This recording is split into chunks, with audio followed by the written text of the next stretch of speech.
Hey, what's up, everybody? Welcome to the Games Industry Executive Summary. This is Casey. We're back once again. If this is your first time here, please do, and I'm trying to identify where the buttons are because things have changed. But if this is your first time here, please do like, subscribe, do all the things that are required to make this show successful. Go to guysweekly.com, subscribe to our newsletter every Friday, 9 a.m., wherever you are in the world. We'll save you a lot of time and headaches of trying to find where the most important news are. Let's get started, my friends. We have with us the dashing Dave Thier. Here I am. Hello, with headphones today. With headphones. Yeah, the kids are off of school. Everything's wild. It's too hot. It's a mess. It's a mess. Okay. There are things happening. And then, of course, the legendary Emmanuel Rosier. Hello. Everything's fine here. Kids are not that noisy. One might just drop in, brush his teeth, but we'll see what happens. Okay. Interesting. Well, last time like on camera. On camera, we should have that. Okay, good. The door. That's good content. Some the door might open. The door might open. Got it. Cats? We had cats at one point in time? No, I hope not. No cat action today. We have some other action. But, time is of the essence. There's a lot of cool topics today. Let's just jump into it. It's time to guess the game. Let's go. Let me see if I can.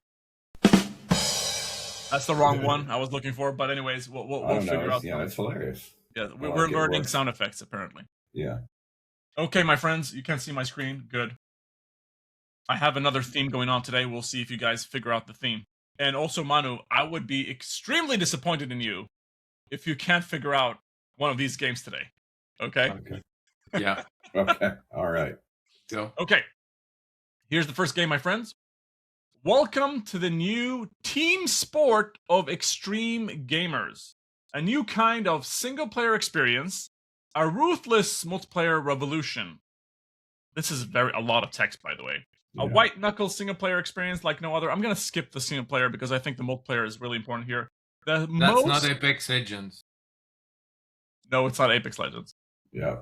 The most spine-rattling online and offline multiplayer action ever. Take on bots and or humans in new games like Capture the Flag, Assault, Domination, and new deathmatch variations that do not require internet access. With 50 levels of battle, each one a work of art. A galleon ship, Egyptian tombs, submarines, speeding trains, space castles, and much more. Reality-bending graphics and sound with high-resolution textures and painstakingly detailed game worlds. Support the latest 3D accelerators, but does not require 3D This is like, I don't know who wrote this, but like, they really want to make it clear that you can that there's no limitations. You can play it. You can play it. All new enhanced big body count weaponry, guaranteed to send giblets flying. More than 10 weapons, each with dual modes of fire at your disposal. I'll leave it at that. Is it some sort of Quake or Doom or something? Unreal Tournament. ID Software game? Dave is correct. It is Unreal Tournament. And I said it early. I'm sorry. I forgot about the rules. It's all good. I didn't hear you. No, when I'm reading out loud. Yeah. But I will say, Manu, I'm not disappointed in you. I am not disappointed in you. So, this box... yeah. I mean... Amazing game. I did. I mean, the single player was good, too. I have not played the single player. Yeah. It's funny in such a way that this is one of the most influential games ever. Just not based on, like, the game, which is an interesting thing. But the copy on that you were reading was so, it's such like an industry in transition, right? They're like, we can do online and this is so exciting, but you don't have to. But like trying to strike that balance. Too much technical talk and trying to sell the game was amazing as a gameplay perspective, but they were trying to sell 3D accelerators and stuff like that. Okay, my friends, let's jump over to the next game. The eyes of the alien Xero Arrow are narrowing, impassively watching and waiting as the arena transforms high-ranking warriors into spineless mush. But the seedy stench of death isn't enough to cloud your judgment. Abandoning every ounce of common sense and any trace of doubt, you lunge into a stage of harrowing landscapes and veiled abysses. Your new environment rejects you with lava pits and atmospheric hazards as legions of foes surround you, testing the gut reaction that brought you here in the first place. Your purpose is unknown, your only company, a mantra: fight or be finished. Welcome to the arena. That's Quake Arena. Yeah, that would be my guess too. This is, to be a bit more accurate, this is Quake 3 Arena. That is correct, my friends. Yeah. Yeah, you guys yes. got this. And interesting enough. Sorry, go ahead. No, I played a lot of that one with the railgun and the plasma gun, and yeah. There was some very unique gameplay here. Mm-hmm. And interesting enough, when we talked about Unreal and Quake 3 Arena, like that was a certain time frame where these arena shooters were a thing, right? Yeah. We don't have that anymore. No, they were one of the most dominant things going on, and everything else was kind of around it too. Like it was called Team Fortress, an arena shooter, but like it was all part of that conversation. Yes, Quake 3 Arena was 99, and then Unreal was 2001, I believe. So they were very close to each other in that regard. Okay, my friends, we have one more game to go, and I did include it in this theme that is going on. I you got the theme. But anyways, we'll see if you can guess it. It's very easy. Hopefully you can. You are the last of your kind. Bred for combat, built for war. You are master of any weapon, pilot of any vehicle, and fear no enemy. Bent on humankind's extermination, a powerful fellowship of alien races known as the Covenant is wiping out Earth's fledgling interstellar empire. You and the other surviving defenders of a devastated colony world make a desperate attempt to lure the alien fleet away from Earth. Mass Effect Andromeda? We had one Halo Reach, and then Manu, you were saying? Covenant, Mass Effect Andromeda. Or ODST. Either Reach or ODST. And Manu's saying Mass Effect 3. Is that what you're saying? No, Andromeda. Andromeda? Ugh. I wouldn't feature that game on this. I mean, yeah. I wouldn't feature that game in our game. You said you would be could tell me disappointed. that there was a Covenant in Andromeda, and I'd have to believe you. I'm just waiting for you to tell me why you would be disappointed, because that's the third game of 3. No. I was gonna say if you don't guess one of these games, I would. Okay. Yeah. I thought there was one special for me. No, that's why I said Mass Effect Andromeda. You remember these games when you launched them, right? Yeah. When they're terrible, you remember them. When they occupy years of your life. They are not, to be fair, in the current state, it's not as bad as at launch, just to be clear. It's not a bad game anymore. Yeah. I think it wasn't necessarily a bad game. It was maybe more of there was an expectations that people wanted, and it didn't meet those expectations.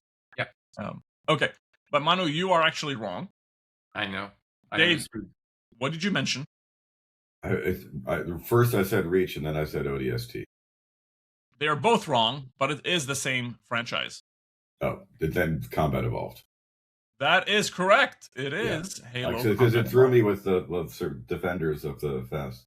But the fact that it has to explain what the Covenant is, the fact that it's not, then that would mean it's the first one.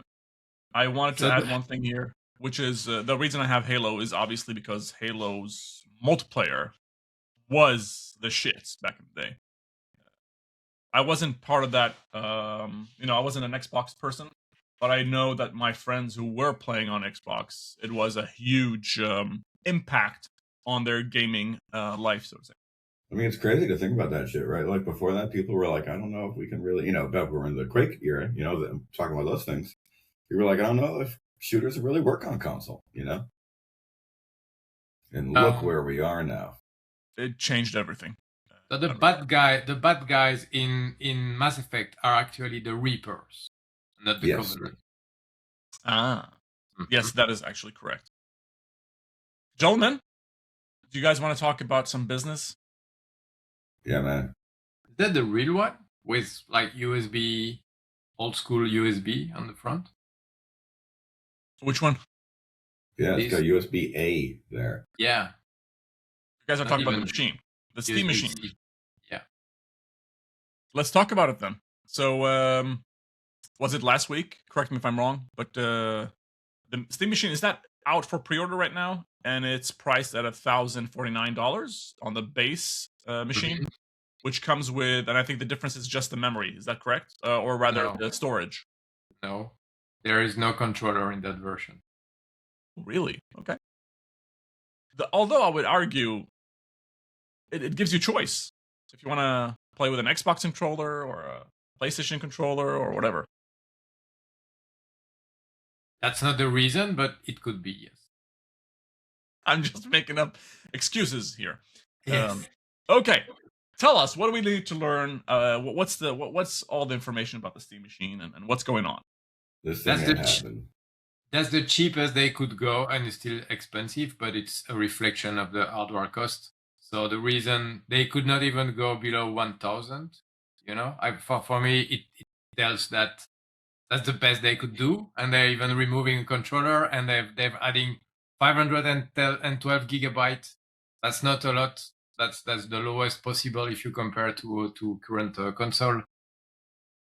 Not gonna sell. We are not clear about the inventory, how much supply they have. They're gonna do some sort of lottery system in Western world to allocate these Steam boxes.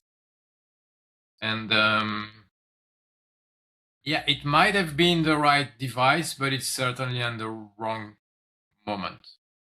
I don't know if it's got either of those things. Like this is just it was already a tough argument to make that people wanted a console-like experience in the living room, and that you're going to sell to people who have Steam libraries and are core gamers and probably already have a solution for playing most of the games that we're going to be playing here, and might even have a living room solution, right? Like all I got to do is I'm a laptop guy. I'm a laptop first. So all I got to do is go plug this thing into TV, and I'm not alone in that. But other people have streaming solutions. Other people I don't know. It's just not. It's not like a really really clear niche that this fills in for me. You know. I think there was maybe this belief that some magical thing would happen and it would cost $500 and then it would make sense because it's cheaper than a console. But that's not the reality. So it ends up being a device that is nothing better to offer than access to your Steam library that you can access already in so many ways. And there is no way anyone who's not a player would jump in and start with that platform as the first hardware device. House. I mean, speaking of that, Manu, who is this device for? For us, man. The PC, the enthusiast PC players that want to have every single device from Valve. That's just limited at the end of the day. We should be core customers for this, right? And I'm not feeling it. Yeah, I don't even like the form factor because you cannot squeeze it under a TV. I don't know. It feels like TV. There are TV furniture. They are still designed for Blu-ray, things like that. Even PlayStation. The Xbox is already not the best form factor, but this is a form factor that makes sense when you are reading a mini PC, a mini computer. That's what they look like. They don't look flat. So that's kind of the challenge. The fan, you see, a fan is square. You need a square fan. You need a 14 or 12. So either you have it like this, or you have it on the top or on the bottom. But I mean, Casey, you were the believer. Then Valve's gonna take over the living room. So how do you feel about it now? I am still a believer that Valve will take over the living room. Obviously, it's a wild prediction here, but I do think this is it's a long road. to get to that point, and obviously the price point is not going to help. I do see, yes, I think if we just look at it today, if I didn't, I mean, as a core gamer, and I think I agree with you both, this is targeted towards the core gamers. If you remember, I do have my Steam Deck, and maybe the Steam Deck is actually more worth right now if I want to resell it. It has more value than when I bought it originally. The Steam Deck right now is connected to the TV, and the kids are also playing it remotely, not remotely, sorry, handheld. But I wish I could have access to this thing and connect it. Now, as a core, I would say, yes, this would help me. And I think on the price point, yes, it is high.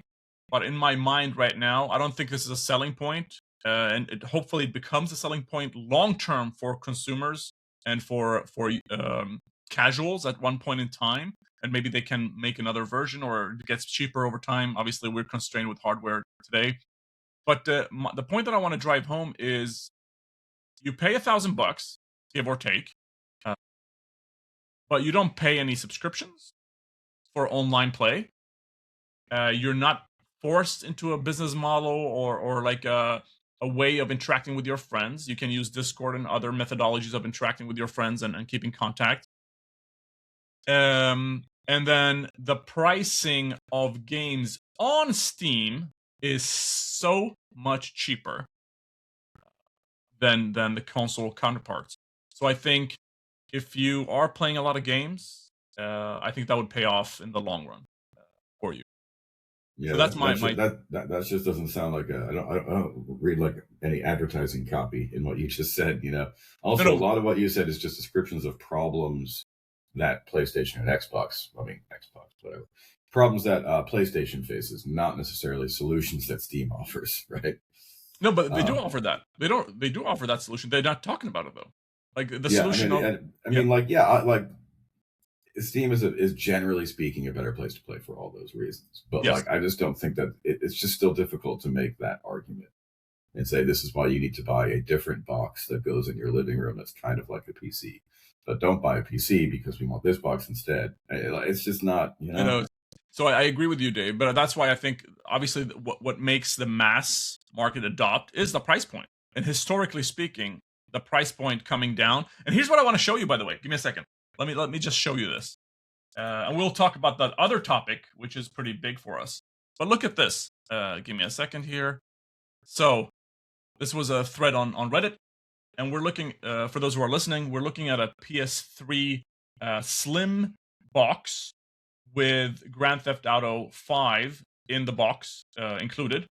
And this is 2013, $299, and you get a new PS3 plus GTA 5. This is the mass seller, right? This is what makes your console go from 50 million unit sales to 100 plus million unit sales.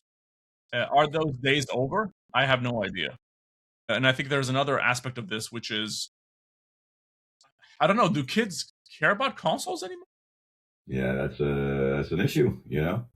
And I just did the quick inflation calculator. It's estimating that would cost $427, $226. So still quite a lot cheaper. Yeah, more than half. So yeah, I'm with you on this, and I think this needs to come down in some shape or form for mass adoption and to make sense in the living room. And I think the selling points that I gave, obviously I'm aware of them, but I don't think the mass consumer is aware of them. So the question is, how are you going to frame it long term? Here's a question for you both. I mean, because it's interesting. I never was a believer a couple of years ago when Valve started investing in hardware. It started, I believe it started with VR. Correct me if I'm wrong. And then they moved over to the handheld, and now we have the Steam machine. I think the original Steam machine sort of announcements were before. Was that just a streaming? It was a long time ago. Was that just maybe it could have been just a local streaming thing, like the PlayStation, the new PlayStation handheld thing, where it just streams. They've been talking about those Steam machines forever. Yeah, and then because they were partnered things for, I don't know, it was a while ago. In any case, but what I'm trying to get to is, okay, so I was never a believer in their hardware aspect, and now, yes, this is not something a casual or mass market appeal. This is for the hardcore, but I wonder how do you reach the if you even care about them, the hardcore, the mass market. What are the next steps for them? Is this maybe going to take 5-6 years? I mean, if at all, If at all. So I'll connect this back to our last discussion. PS6, Xbox Helix, or whatever it's going to be called.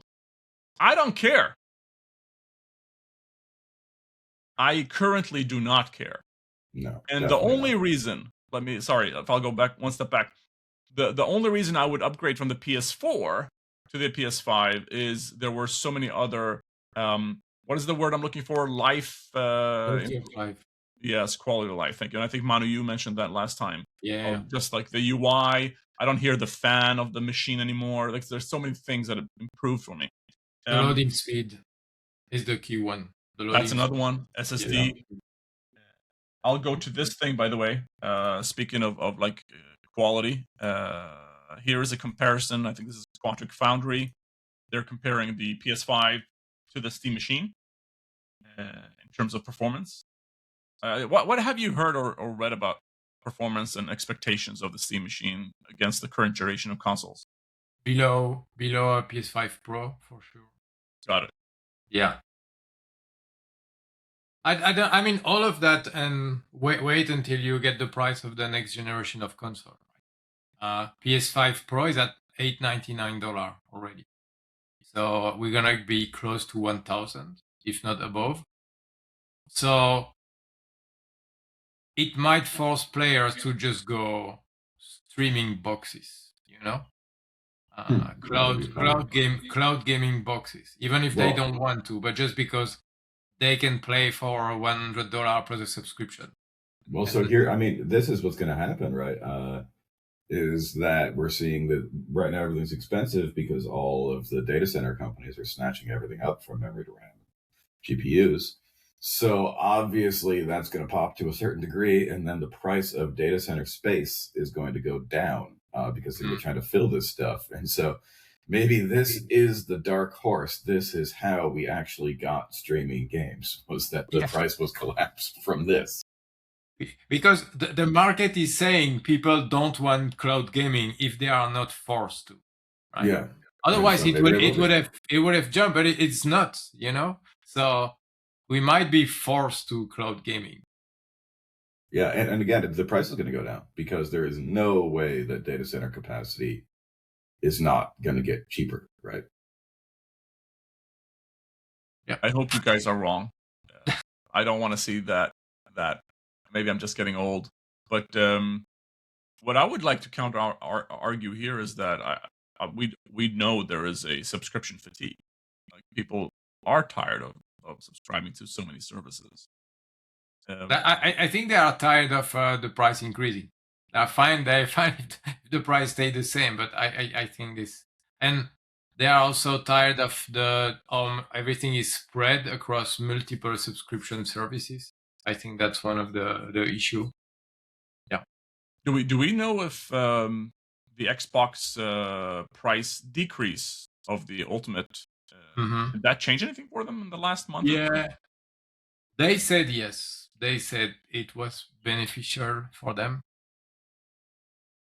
We don't have any numbers or anything like that, too. No, I don't think they share that much. They share positive feedback, but I'm not sure. I don't think they shared any numbers. Got it.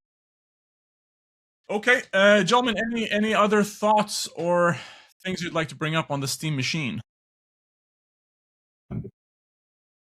No, all of that for that, right? Do you remember how much time have we spent talking about it? And I mean, many people and yeah. Let's move on with our lives. Come on. Okay, I just want to do a quick shout out here, and it's congratulations, Manu, for being mentioned in the same sentences as Matt Piscatella and some really awesome people that I've been following for the last 10-15 years on Twitter in my past Twitter life. Yeah. And for those who are interested to hear more about the Steam Machine and some of the thoughts that Manu and some other analysts are sharing, you'll find that on GameIndustry.biz under the article of Steam Machine being a niche. Okay, my friends, let's move on to the next item on the list. GTA 6. Is that still coming out this year? Laughing, sorry. $100. Yeah, so I feel like we've been asking this question, for like a year. Like, will GTA 6 cost $100? And I still don't think we've answered the question. Like, it's not totally clear how we should be defining this. Give me a second. Yeah. I'm just trying to share with you this WhatsApp thingy. This is what you posted or sent to me. So there are some countries that are paying $100 virtually for the standard edition. I mean, if something is $90, it's $100 roughly. Yeah. But yeah. So what else can we mention about what was announced or? So the first thing to say is that it's $79.99, which is translated into 79.99 euro. So for the US people, it feels like a price increase by $10 compared to other games like Black Ops 4 pre-order is at $69.99, for example, the standard edition. But for us Europeans, it's exactly the same. GTA 6 is not more expensive than Battlefield 6. It was already $79.99 on console. Nothing has changed for Europeans, just to be clear. So the only thing that Take-Two is signaling to the market is that they align to Mario Kart World or at $79.99, which means that you will see EA FC, you will see NBA 2K, you will see Call of Duty next year, because if they had waited before starting their pre-orders and announcing their price, they could have adjusted the prices, but they didn't. So they are losing 1 year of $10 increase, I think. But that's fine. They will adjust that in the future. It doesn't mean that all games in the future will be launched at $79.99. We see some games are still going to stay behind it, but probably everything is going to raise by $10 in the US on console. Again, Europe, no change. But I think the interesting story here is the Ultimate is below $100 and it's only $20 above the standard edition. It comes with a few goodies, but I think the most important thing is that they are gating some in-game cosmetic shops in the Ultimate edition. So you won't have access to these customization features in the standard edition. So it's a no-brainer to buy the Ultimate Edition at that price point, which virtually make it feel like they are launching at $100. So everybody wins in the predictions, I would say. They are kind of gently forcing people to buy the Ultimate Edition.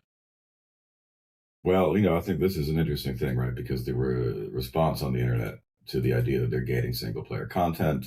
Not to say this is a new idea, but it has not been positive. I think that's just, you can see the worm turning, right? Which was always there's no way that it was going to acquire this level of prominence, this level of hype, this level of anticipation without that worm turning. And this is what we're going to start seeing more of, because it's not just, I've seen people complaining about that. And I've also started people seeing some discussion of like, oh, well, these screenshots are obviously not running on PS5, stuff like that.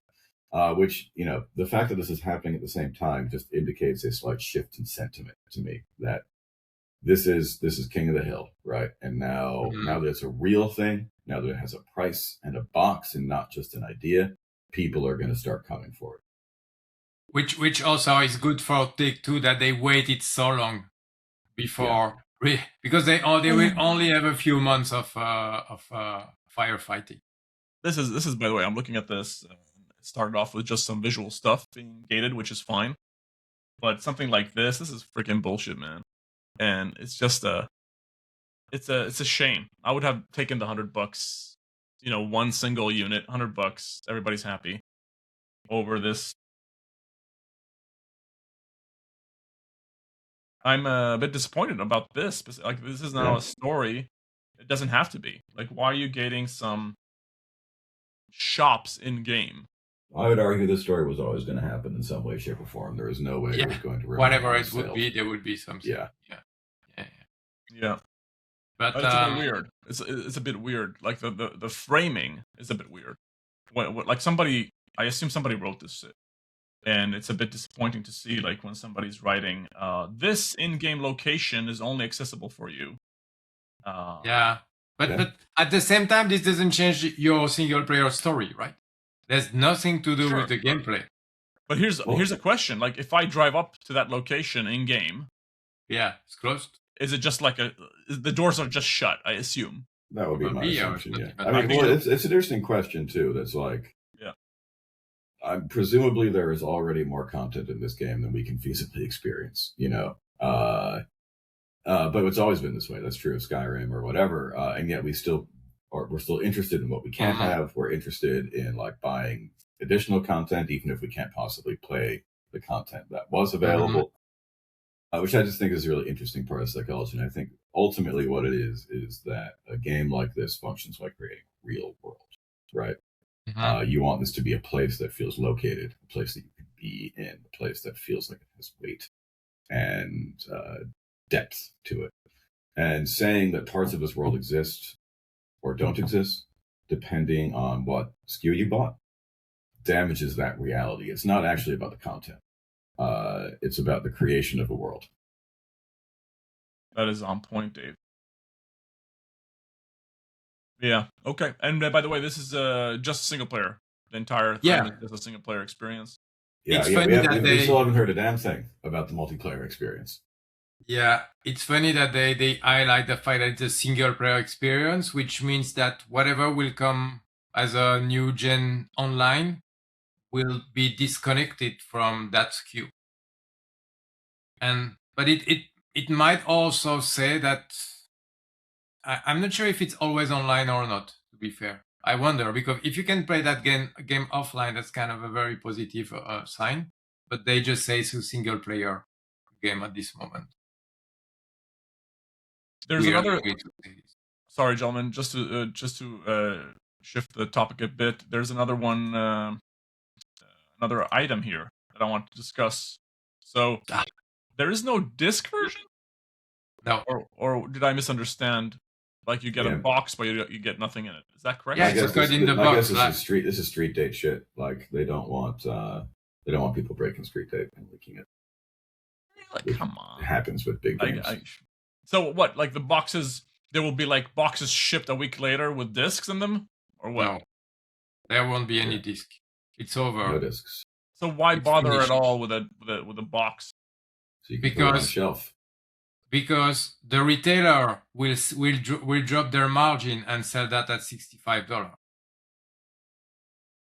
Okay, I don't know. This is another one. Like I love. I want to bring up one of my older boxes. I mean, PC games have been code in the box for the last 10 to 15 years, right? Yeah. Nobody had a problem with that. Everyone's going to stop caring about this. Yeah. I don't remember if it's Call of Duty or something else, where on the disc it was only the launcher, you know?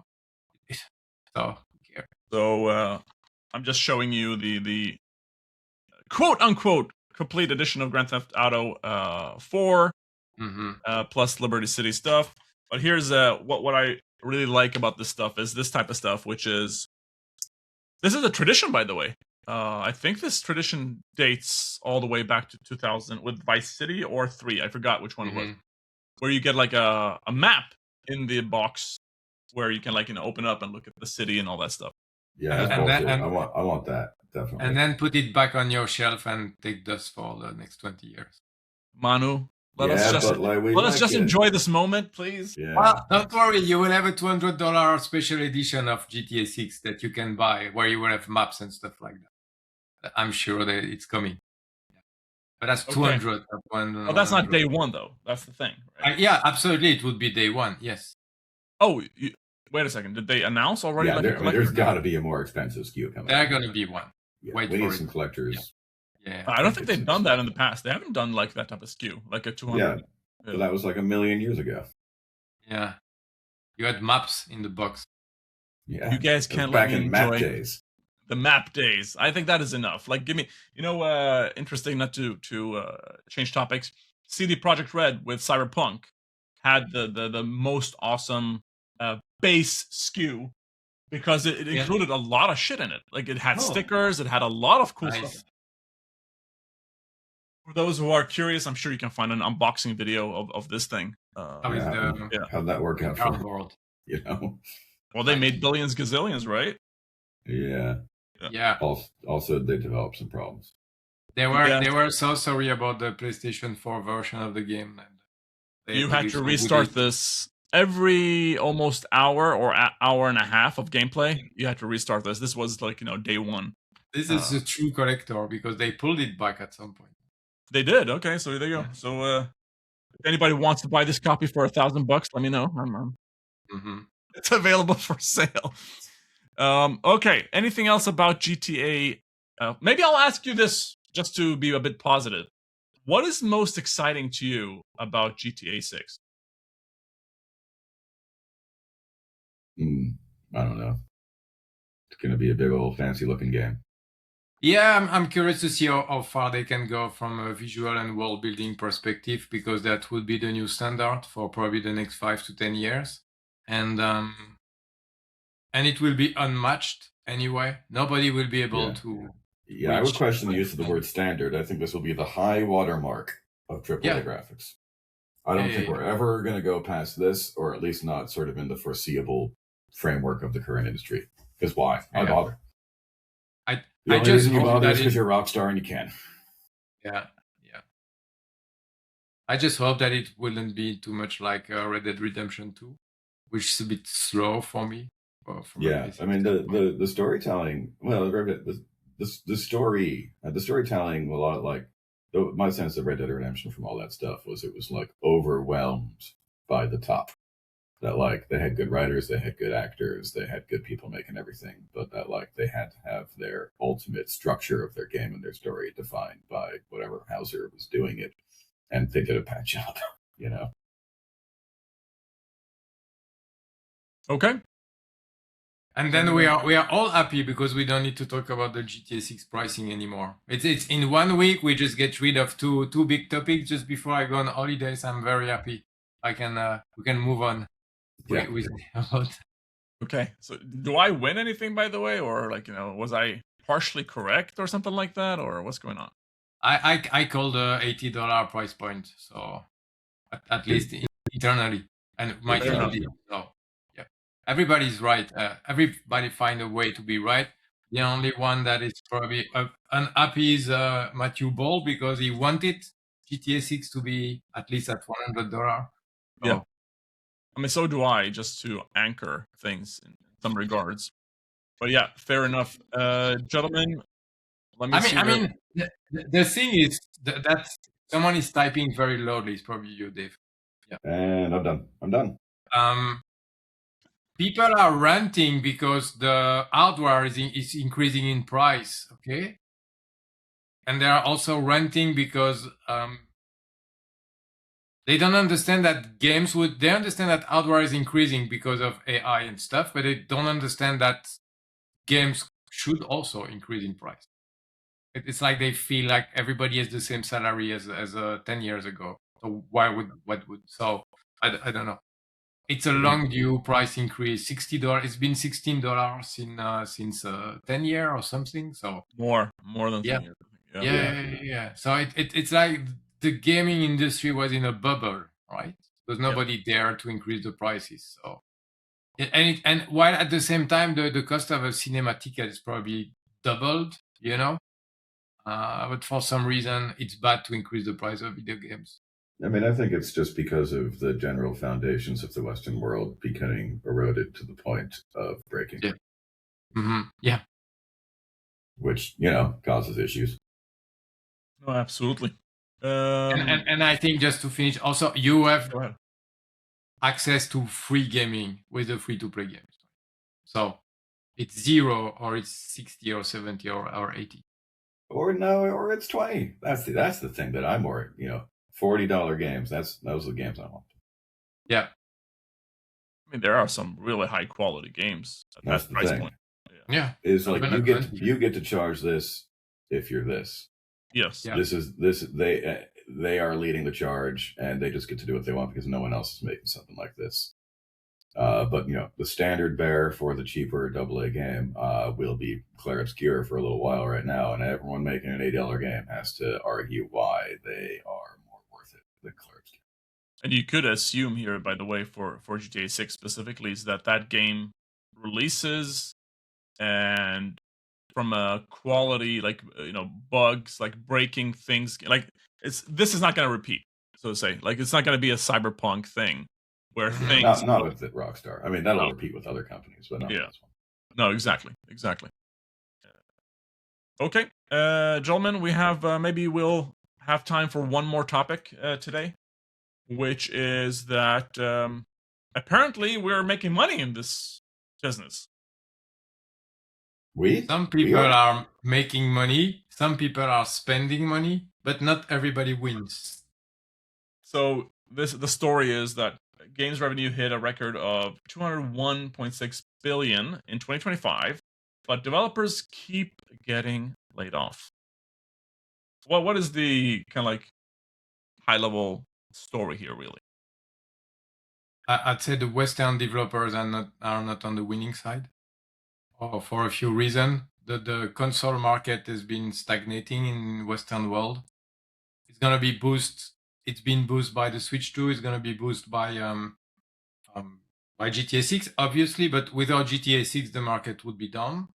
And there's also be some studies about the video game industry in the US, which is expected to be down next year. So the biggest console markets are being challenged. And the growth of the market is coming from PC and mobile more than console. And when you look at PC, half of that is China.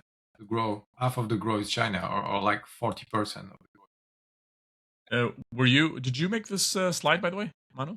My team is doing that slide, yes. So for those who are listening, we're looking at the global markets revenue and the split between China and US. And they're both equally almost at 50 billion. China obviously leading a bit more. But here's what's interesting. I want to kind of weave this to the last story we talked about, GTA 6. Imagine a China-based type of GTA game. What would that do? Yeah. I mean, I think it will probably come.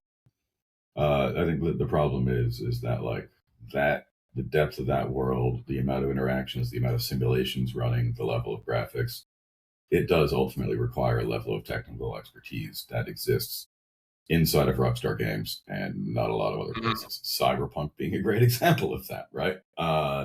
And so, like, yeah, I think it'll come, but they're gonna have to. These teams are just gonna have to work up to it, I mean, on this vein, so just to go back, there are layoffs that are planned at EA. There are some stories here about Tencent trying to exit investments in Japanese studios. We saw, I think, 2 years ago, maybe. What's that other Chinese company called? The one that stopped investing in studios they already invested in? NetEase, thank you. They pulled the plug on a lot of things. I might have seen a NetEase person this year at Nordic Game. I forgot. But I think they were like, it was a very weird situation, like a back and forth if they are coming back or not.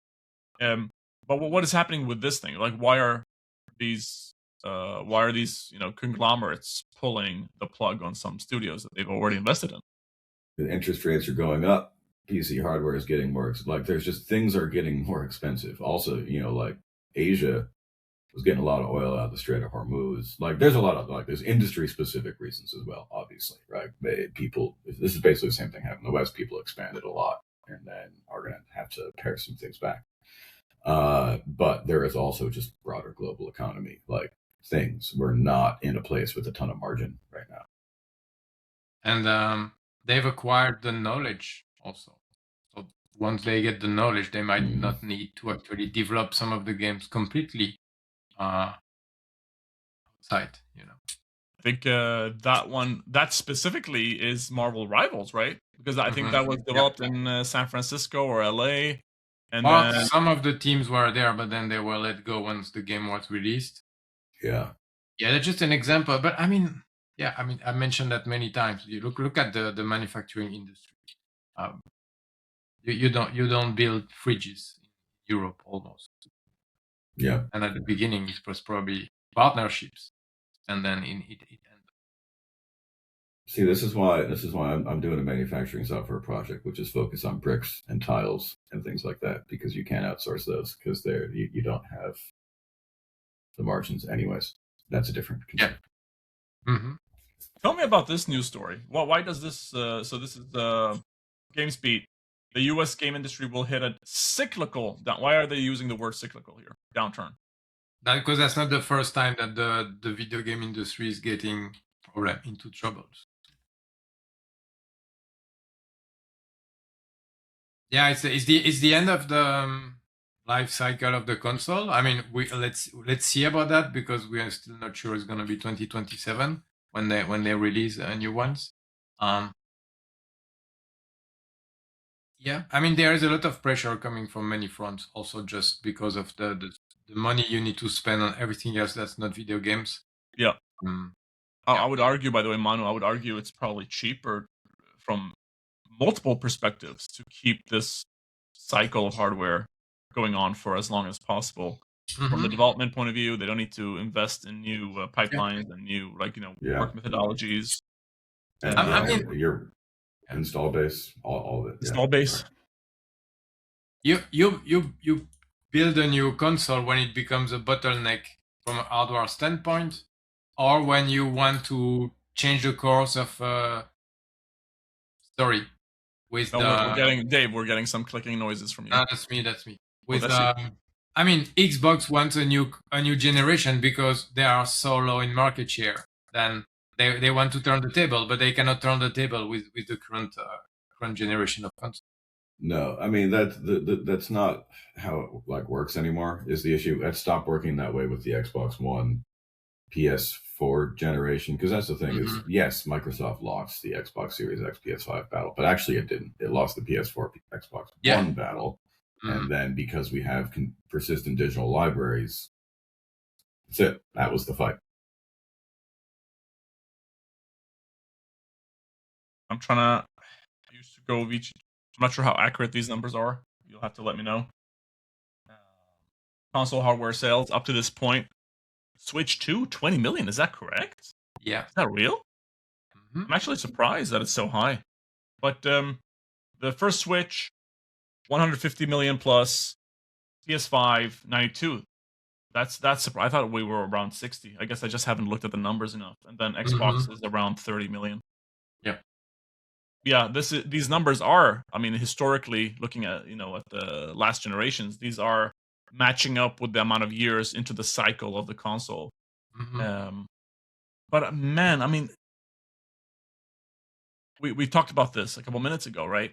But today, my PS5 is still going. I have an original one. It's performing very well. The performance of the UI, very snappy still. I don't have any issues with downloads or these types of long install times or anything like that. So I'm just seeing a very, very hard time justifying a new machine. The controller could get a lot of improvement. I wish they would do the incremental upgrades a bit more, like the iPhones and the phone, generally speaking, where you get you get iPhone 14 versus 13. That's not a big huge difference. You get a better screen, or you get something small. But as an example, the controllers suck in some regards, quality wise. That could be improved heavily. Yeah, as an example. There's this other thing, by the way, just to go back to the topic at hand. There's a call for a national. Is this French? Yes. Well, it's a strike. This is from the 22nd, so this was a couple days ago. No, but they're asking for a strike on 25th, as you can see in the title, which is it was a strike. Of course, it's French. Well, what's fueling this, Manu? It's the video game industry in France. I think there are some layoffs announced, or that they've been announced some time ago from Quantic Dream. Wow. Yeah, it's Quantic Dream that's kind of setting that. So Quantic Dream is undergoing the largest layoff plan in the French industry since Blizzard in 2018, which plans to let go of 115 people. How many people are there? Are they 400 people today, or don't tell me? A few hundred probably. Yeah. And I mean, there was news of the Star Wars game struggling a little bit. They also released this multiplayer game and they pulled the plug almost instantly. So, yeah. David Cage is still there. I'm looking at trying to find what the studio is known for, Heavy Rain and Detroit Become Human and all these games. But I haven't seen anything the past couple of years, and I might just and Detroit was amazing, right? Yeah, it was an amazing game. At one point, the rumor was that Sony would probably acquire them. What I mean? Because they've been working with Sony so closely since Fahrenheit. Yeah, but it's Tencent, I believe. Oh, they're already okay. No, it's Tencent. Have you heard about Dustborn? Yeah, Dustborn is it Dustborn? Is it the one? No, which one was the live service? That was I don't know. Under the Waves? What's that? I don't know. Okay, so there are a couple of games that they've released the last couple of years, but I haven't heard of them, at least. Sea of Solitude, I've heard about that one. That one was pretty big, I believe. Okay. It was Spellcasters Chronicles. Spellcasters. It's not even here on the list. Yeah, wow. It's below. Oh, okay. Yeah. Just early access and then canceled. So we don't know if they were forced to do that game or they were hoping to fund the Star Wars game with that live service game. So it's not clear exactly what happened. But yeah, I mean, these mid-sized studios, they have no space for failure. One failure can be enough to shut their door. Yeah. And many of them have been living in a way where they have a really good relationship and contract with a certain publisher, if it's Sony or somebody else. And they get more free reign and more money to spend over 5, 6, 7, 8 years to make a game. But the outcome of that game, although amazing quality, although really good game, the sales do not match up with the budgets associated, ending up making these studios they don't get a lot of royalties on these games due to the publishing rights and deals, which means they don't have a lot of movement ability or freedom to do their own thing. Yeah, and I was looking at the article just now. So 2022, they had 200 employees. I'm assuming that swelled up, and now they're cutting back. Anything else, gentlemen, on the money paradox and record revenues, more layoffs? What are we expecting next year? Do we foresee any change in that regard? I got no expectations. Next year, we're going to talk about is GTA 6 launching on PC this year? And we're going to talk about is the PlayStation 6 launching in 2027? The next topics. And that will define the year, obviously.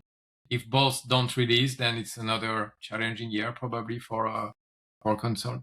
Well, and not just on PC, but I think we're going to be talking about the online version. Yeah, exactly. That's going to be the main thing. Okay. So I actually wanted to ask you this, but I forgot. So GTA 6 is only on console this fall. Right now, yes. Mm-hmm.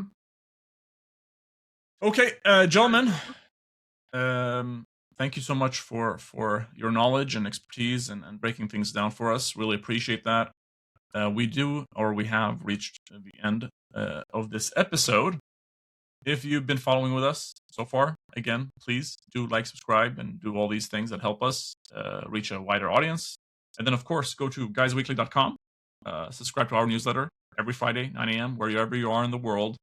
You'll get a summary of the biggest news. With that being said, Dave, Manu, thank you so much for joining us, and I will hopefully see you next week Manu, you're off next week. We are getting Andre, the Terminator, is joining us next week. Is that his name? Wow. The Terminator? Yes, that is his name. I his thought voice. Action was pretty good. Voice. Oh, yes. Yes. Right. Okay, gentlemen. Thank you so much. And Word. I'll see you later. Bye. Bye. Bye.